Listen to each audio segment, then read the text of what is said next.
Competitive online gaming, or esports, has exploded in popularity, especially for college students. The National Association of Collegiate Esports launched in 2016 and already has 63 member colleges or universities.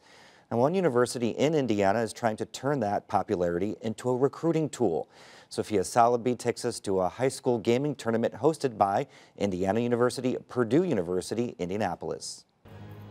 When Noah Pumphrey came to IUPUI as a freshman in 2014, there weren't that many options for a student like him interested in playing competitive video games or esports. But during his sophomore year, he decided to give himself and other students more opportunities to connect and play. He started a new club for a variety of competitive games. I wanted to create something more welcoming for a bunch of different games. The club now hosts about 100 people a week to play tabletop and video games like League of Legends, which is an online team-based battle game. In spring of 2016, conversations turned to finding new ways to bring more students, both to IUPUI and to the club. We decided the best way for our club to grow is as a high school recruitment tool. So the deans, four different deans and the Sports Innovation Institute all pitched in $2,000. That money, $10,000 in scholarships, would be the prize for a high school League of Legends tournament that the university would host.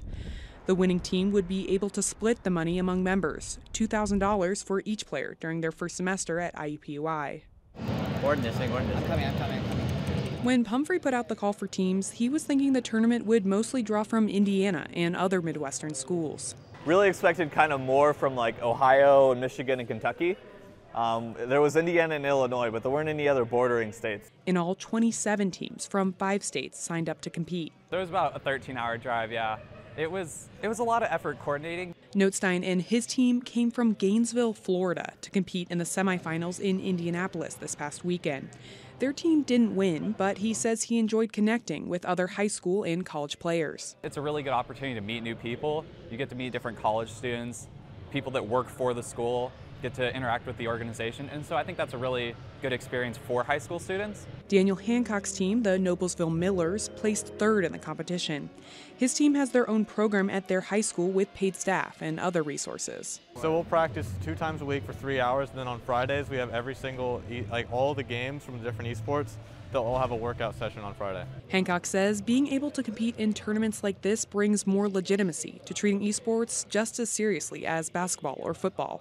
Because when you have these colleges taking it seriously, that's when parents can take it seriously. Pumphrey says the tournament is just the beginning. A report from Newzoo, an esports market intelligence firm, projects the esports economy will grow to an industry worth $905 million this year. Pumphrey says that's good news for the state because Indianapolis already has the infrastructure to host big sporting events. Indianapolis is a big sports hub. We have like the Indy 500, we've had the Super Bowl here, the Bankers Life is huge. So why can't Indianapolis also be an esports hub? And Pumphrey says he's excited to get prospective students involved in events that will make them both invested in gaming and the university. So when a high schooler has any kind of passion in video gaming or esports at all, this is a motivator for them to succeed in college. For Indiana News Desk, I'm Sophia Salabi. A team from Illinois took first place in the tournament, and planning is already underway for next year's tournament. While IUPUI hosts a club, some other Indiana schools are adding varsity esports teams. The Indiana Institute of Technology started one at the beginning of this year.